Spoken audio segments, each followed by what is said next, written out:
guys, welcome to the Zapata Brand Boxing Podcast. And of course, anytime we got breaking news, who better to go to than Kevin Iole from KevinIole.com. Kevin, how are you? I'm doing great, brother. That sounds good hearing you say that. Well, I tell you, you want to get the boxing news, the breaking news, and all the good stuff between combat sports, MMA, slap fighting, boxing. Kevin Iole is your guy. And Kevin, big news today. Tyson Fury, Alexander Usyk off. The unification bout, heavyweight bout, 2 weeks away. Canceled, a cut over the eye. I mean, what do you know about it? What's going on? Well, Fury was cut in sparring. There was a video of him wearing headgear, and it looked like he took a little bit of a right uppercut. And you saw his head kind of go back, and then he stepped back and he started pawing at his eye. And then everybody by now, I'm sure, has seen the picture that Queensberry Promotions put out of Tyson's cut. It was a really big cut on the right eyelid. And what concerns me about that, George, is the fact that it is the same eye that he got cut against Otto Wallin. Mm-hmm. I was at that fight when he fought Wallin in 2019, and there was a headbutt in that fight. And I want to say it's, I'm getting old now, so it's 4+ years. I want to say that was 56 stitches in that previous cut. Wow. It was really bad. And now he's cut in the exact same area. And you wonder if he's ever going to be able to fight a fight without that thing breaking open. You know the sparring of those who, I mean, most people who are watching would know. 16-ounce gloves, headgear, it opens up that way. When you have those 12-ounce, 12s or 10s on in the heavyweight division, you get hit with those, that's going to open like that. It just will. Yeah, that's going to, he's going to have to get and I'm sure he is going to get the world's best plastic surgeon to get in there and work on it. But that, where, if it was on his eyelid, they could control it a little, on his eyebrow, they could control it a little better, right. But the cut is on the eyelid, and it's a lot more difficult for them to work and make sure it doesn't open up again. So, I just look at that and I say, boy, that is going to be something that Tyson is going to deal with, for probably the rest of his career. Plus the fact he is getting older. As you get older, the elasticity of your skin is not the same as it just doesn't bounce back the way it used to. That would be a concern for me. Where do you look now that now this apple cart is all upset? Are they going to try to fill this or not? Well, it's interesting. It looked like they were talking to Filip Hrgovic, who is the mandatory, and that would have made sense in some way, because then you get Usyk's mandatory out of the way, and assuming Usyk would win the fight, but you would get the mandatory out of the way, and then you could get back, Fury come back, and you would have, you'd be back on kind of a normal schedule without having to worry about all these mandatories.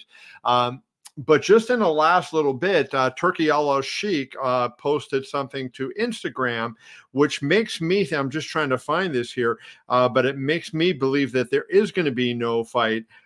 He basically, in fact, on his comments, he said, in light of Tyson Fury's unexpected injury, we're sending our best wishes for his swift and full recovery. As a result, the eagerly awaited Ring of Fire Heavyweight Championship will be rescheduled. Don't worry, your ticket refunds are on us. So that seems to indicate that the fight is off. Now, I know promoter Alexander Krasuk of K2, who has Usyk, had said he was going to talk to Hrgovic. A couple reporters, I haven't spoken to Hrgovic, but a couple reporters have spoken to Hrgovic. Hrgovic said he was interested in that fight. So I'm not sure, you could read Turkey Allah Sheik's comment two ways. Hey, the championship fight has been postponed. Now, we'll go to something else. Or you could read it that, hey, the card's postponed and we're offering the refund. So it's not 100% clear right now how it's going to go. Well, the thing with that is postponing it is one thing, because then because that cut is still, you are dead on with that cut. That is going to be an issue, whether it's 4 months down the road or 6 months down the road. Right. That's a problem. So why not fill someone in there quick and then wait for the win of the Ngannou Joshua fight?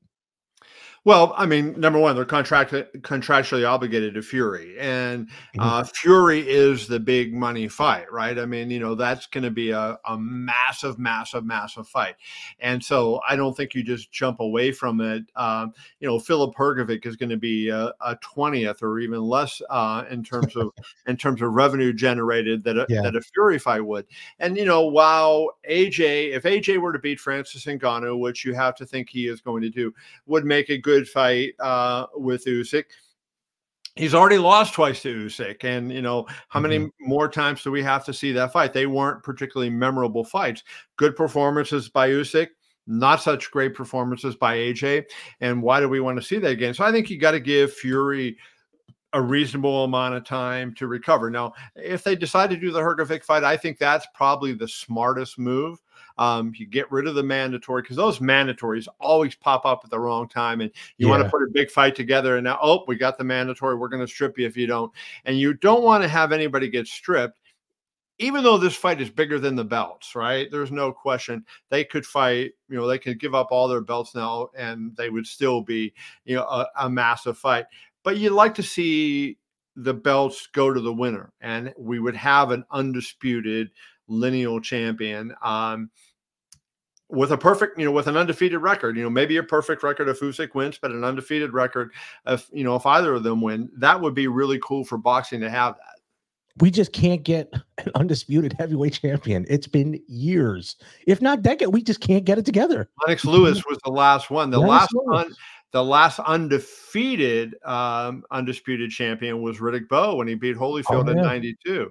So Riddick Bowe beat Holyfield in '92, became the undisputed champion, and he was undefeated, perfect record for one fight, and then he fought a rematch with Holyfield, and see you later.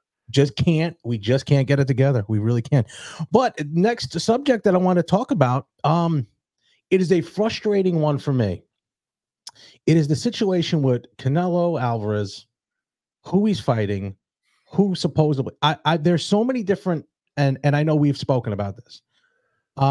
They're saying Canelo's going to fight, which I don't think it's such a bad idea. Fight Jamal Charlo May 5th weekend. I don't think it's such a bad idea. You fight him, get it over. Maybe there's a promotional thing with PBC that he has to fight a Charlo that was promised to fight, whatever it is, to get him out of the way. But then the proposed fight in September, I'm seeing people saying it is done. I don't think this is a signed fight at all. To me, it doesn't make sense to go to Terence Crawford, only because it's not the third fight on that contract.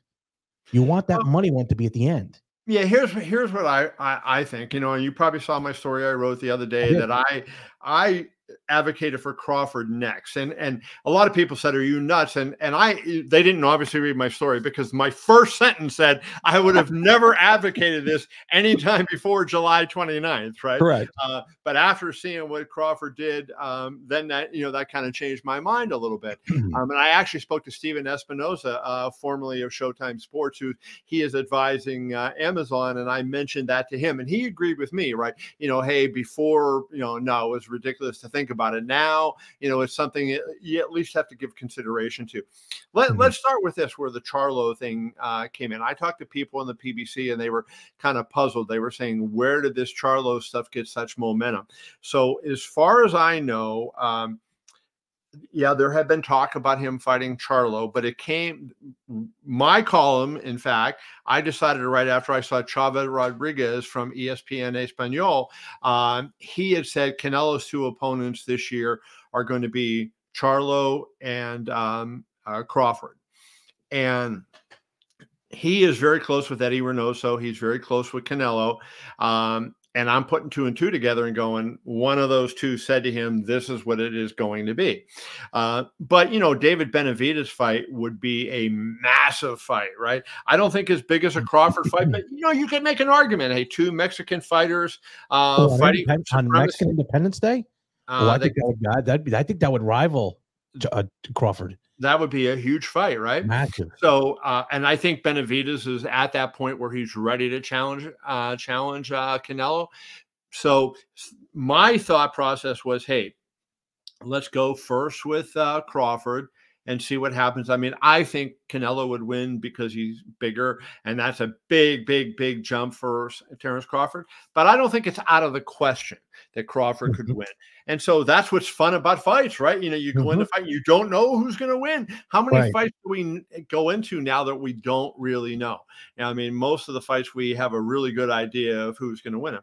And then if if Canelo would beat Crawford, then he comes back and he fights Benavidez, as you said, on Mexican Independence Day weekend. And look at the year he's had. He's fighter of the year. You beat Terence Crawford and David Benavidez and back-to-back title defenses. You're fighter of the year. And probably solidifying for some reason, Canelo doesn't have he has got a lot of backing in Mexico, but doesn't have that Chavez kind of backing from everybody across the Mexican culture for some odd reason. I don't know why. That's crazy. But yeah, he fights everybody. I don't understand it. People say he's running. I was like, who is he running from? Who is he not fought? I know he fought everybody that they put in front of him. It may not be at the time that they wanted them to fight him, but maybe the contracts didn't work out that way. But he fought everybody, dominated some people that they thought he wouldn't dominate. And to move on to that, Golovkin 3 times. He fought Mayweather when he was 22 years old. When it really didn't make sense for him to fight Mayweather. I mean, you look on and on and on what he has done in his career. He fought Erislandy Lara, the tough, crazy boxer. I mean, you just go down the list of people he fought. He's fought 65 fights, right? So, you're going to have a couple guys in there like John Ryder and Amir Khan, that aren't, the toughest guys out there. But, I mean, the fights that he can control, he's taken on and fighting the top guys, in my opinion. Let me ask you this: if you're a PBC at this point, because look at what happened, and I don't know if they would make this deal. Could possibly happen. The way Munguia looked last week. Now, I can look at Munguia as a Ricardo Mayorga almost type of fighter. Very wide, but exciting. Gonna sell some pay-per-views because the Mexican people are behind him. 42-0, good power. Has a liability with defense, very, very much so. But why wouldn't you, if you're a PBC, put Canelo in that as after Charlo? Because I think Charlo's one. For some reason, I think they're gonna push that. I don't know why, but I think they'll push that Charlo one. Then go to Munguia, because if you listen to the announcers and the promoters after, it's like similar to what Joshua, they said he's back. This guy, they were jumping on his bandwagon like he was the next best thing. Get Canelo to get to Munguia. Munguia's liabilities are going to be his downfall against someone like Canelo. Then have that May weekend 2025 at the Sphere in Las Vegas, whether it be Crawford or Benavidez.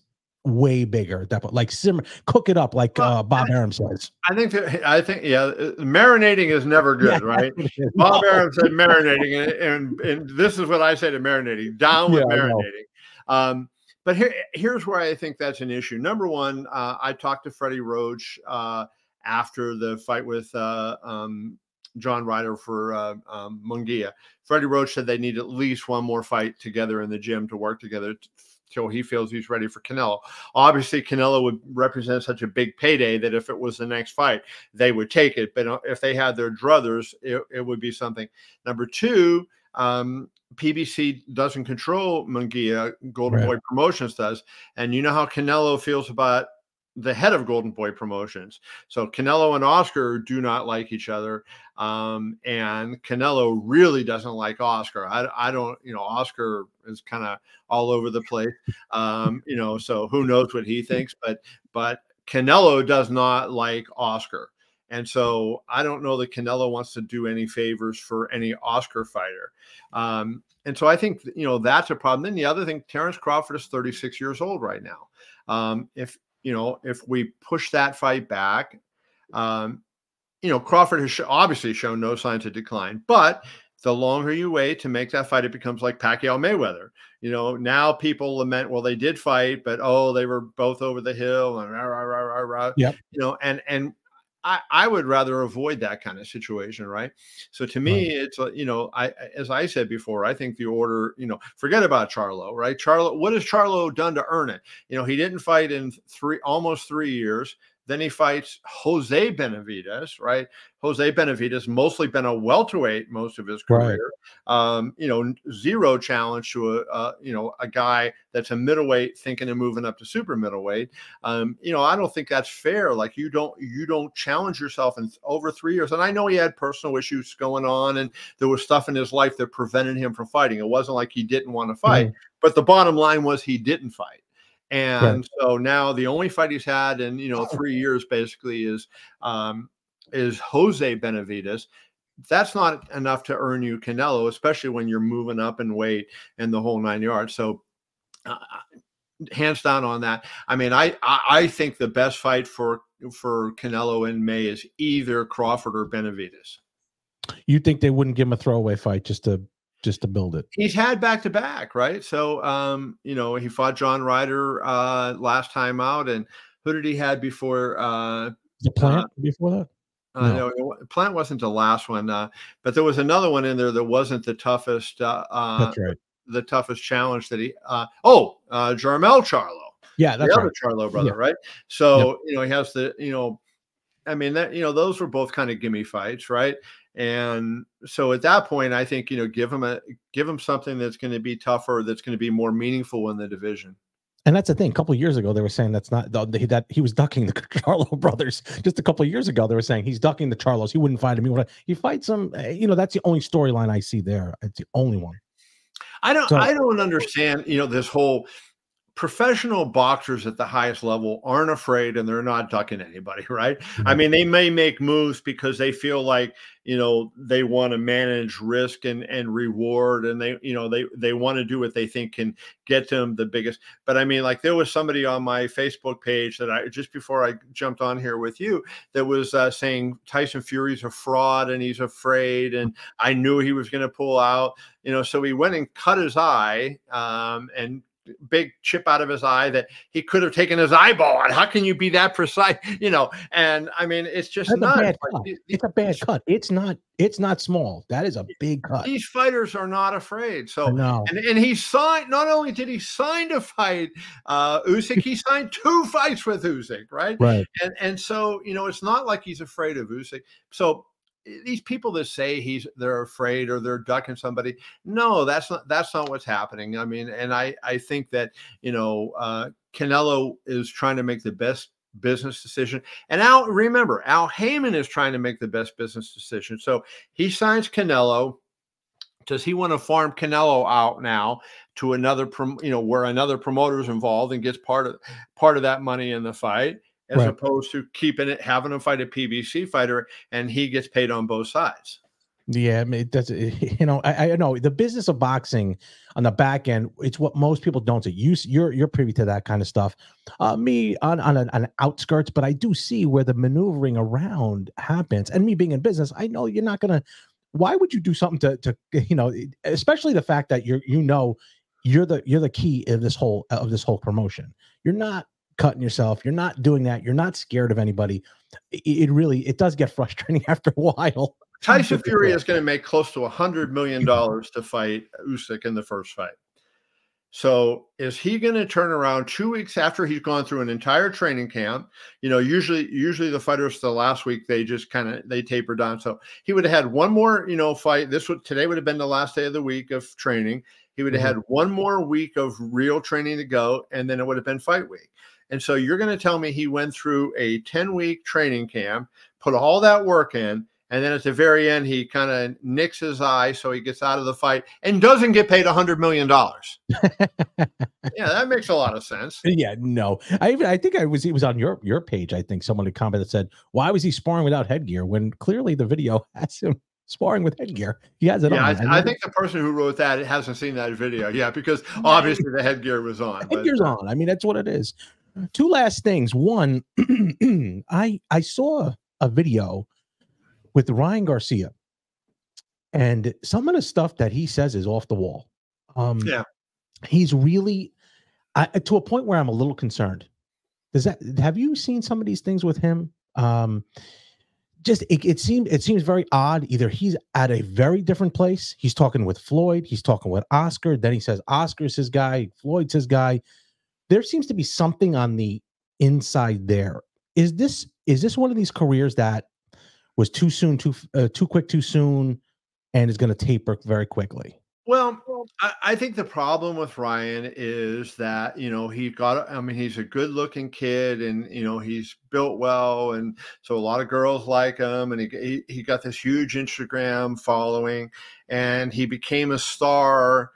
Even though he was a talented amateur, he became a star in pro boxing without having had to win the hard fights, right? And he never had, what was his biggest win? Probably Luke Campbell, right? That's not, that's not that huge of a win in the grand scheme of things. Good win for where he was at the time, but so he became a star, and there's pressure on him, right? Now he's probably got the biggest social media following of anybody in boxing, or right, he's certainly right up there if he's not number Right. one.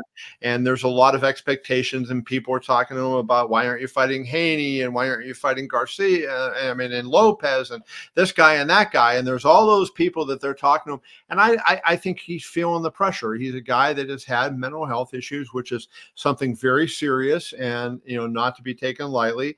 And he's under a lot of pressure, and he's trying to make the right decision when he doesn't understand the business.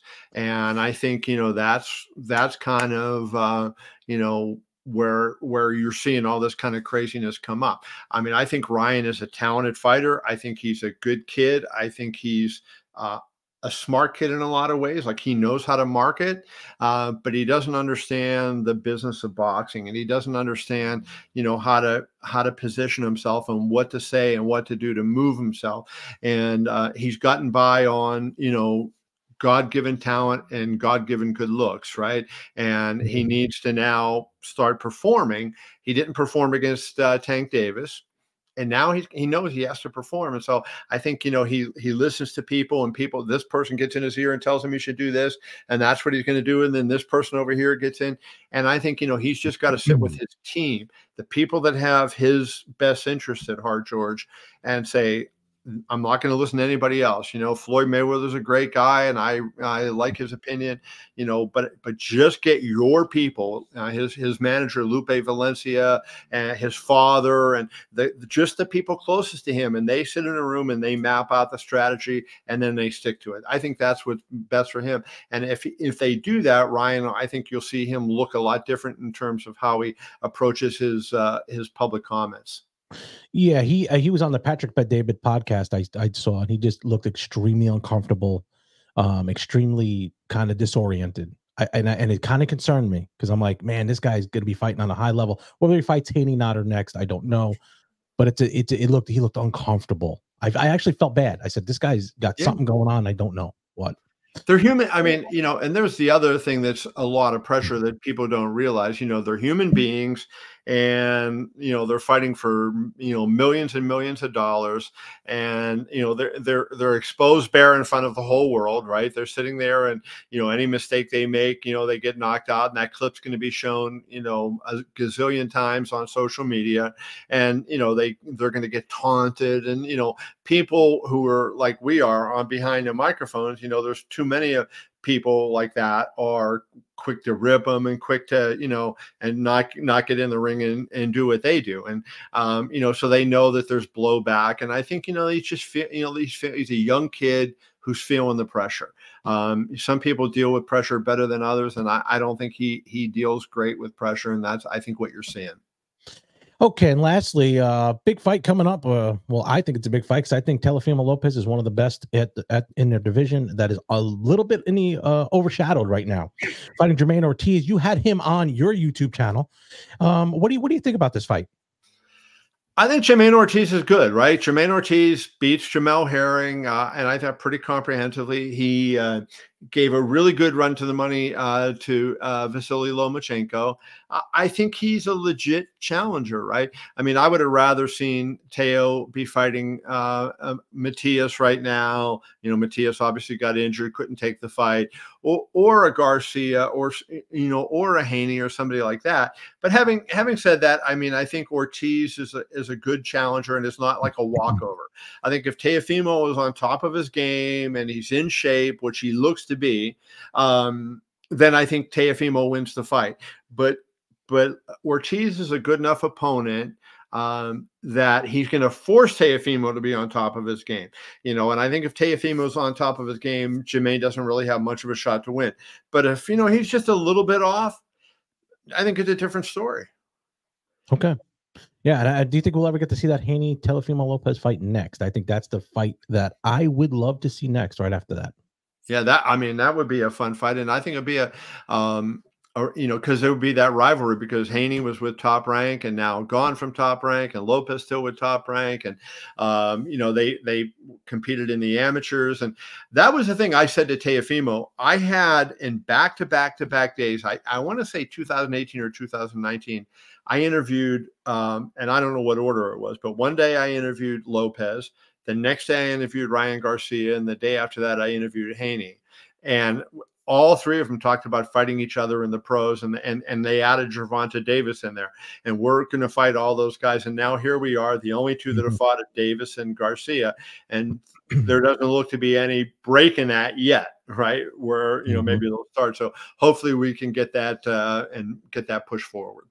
Well, Kevin, again, give out your social media and your website, so that way they can get on there, and even your YouTube channel. Go over there, subscribe, Kevin Iole. So subscribe to his YouTube channel. A lot of interesting stuff there. Give it out, please. We're working, and I'm trying to fix my YouTube channel up, so it's a work in progress. We're getting work on that. But KevinIole.com is my website, and there's going to be apps coming out for iOS and Android later this month, so look for those, because it'll really scale them. But I think the website looks pretty good as it is. On Twitter, I am Kevin I, and on Instagram and Facebook, I'm Kevin Iole. Well, I can tell you got a great logo. It looks fantastic over there at KevinIole.com. Kevin, as always, you have merch and everything else on that website. Go KevinIole.com. Thanks again for joining me on such short notice, and hopefully we'll get it where we're not breaking bad news, that we can have yeah, let's talk about a good fight, not the bad stuff. Thanks again, Kevin. All right, brother. Thank you. Thanks for watching the Zapata Brand Podcast. Please subscribe to the podcast and listen where all podcasts are available.